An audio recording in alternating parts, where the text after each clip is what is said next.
Everyone welcome to my छोटो blog चाहिँ मेरो यहीँबाट सुरु भयो। हामीले चाहिँ चापैदेखि ब्लग गर्न पाएन किनभने नानी पनि सँगै लिएर आएको थियौँ हामीले। त्यही भएर चाहिँ नानीले गर्दाखेरि चाहिँ भिडियोहरू बनाउन पाएन। त्यही भएर यहीँबाट सुरु। आज चाहिँ हामी झापाको गर्मीलाई छोडेर 1-2 घन्टाको लागि चिसो खानालाई पहाडतिर आएको छौँ। चिसो हावा चल्दैछ, कस्तो आनन्द फिल भइरहेछ। गर्मी मौसमको फिलै भएको छैन। यहाँ आएर भ्यू हेर्नु कस्तो दामी देखिरहेछ पछाडि ब्याकग्राउन्ड। अनि आज चाहिँ बुढालाई पकाएर लिएर यहाँ चिसो मौसममा इन्जोय गर्न आएको छौँ। बुढाबुढी नानी हेर्नु कति दामी भ्यू हो। अनि हामी चाहिँ जाँदैछौँ रेस्टुरेन्टतिर लाग्दैछौँ।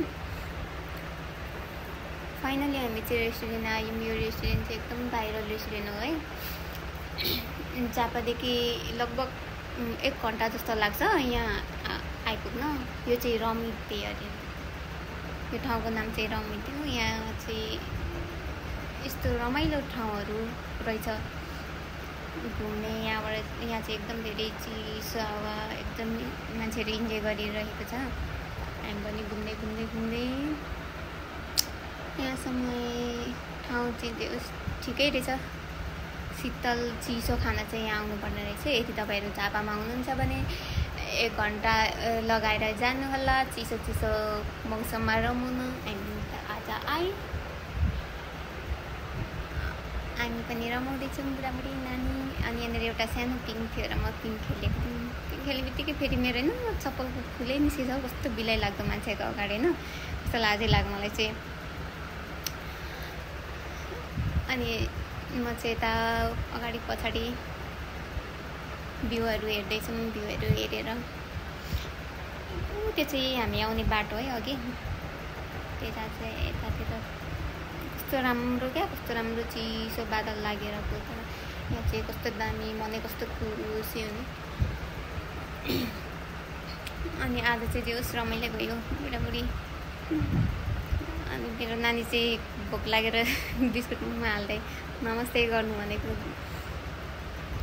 नमस्ते गर्दैछ। अनि चिसो हावा आएको थियो र उसलाई चाहिँ टोपी लगाइदिएको। यहाँ भ्यू हेर्नु न, यहाँ टिकनबाट झापा देखिन्छ सेतो चाहिँ खोला हो है।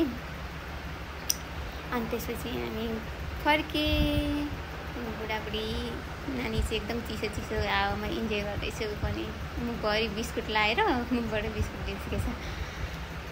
अनि आज चाहिँ हामी यत्तिकै रमाइलो गऱ्यौँ। आउने बेला चाहिँ नानी सुतेको थिएन र अनि त्यही भएर भिडियो बनाउनु पाएको।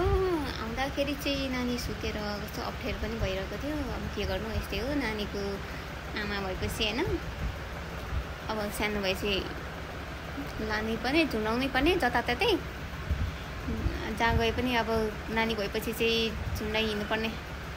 सर गएर हामी चाहिँ झापा झर्दैछौँ। हाम्रो भिडियो चाहिँ आज यहीँसम्म।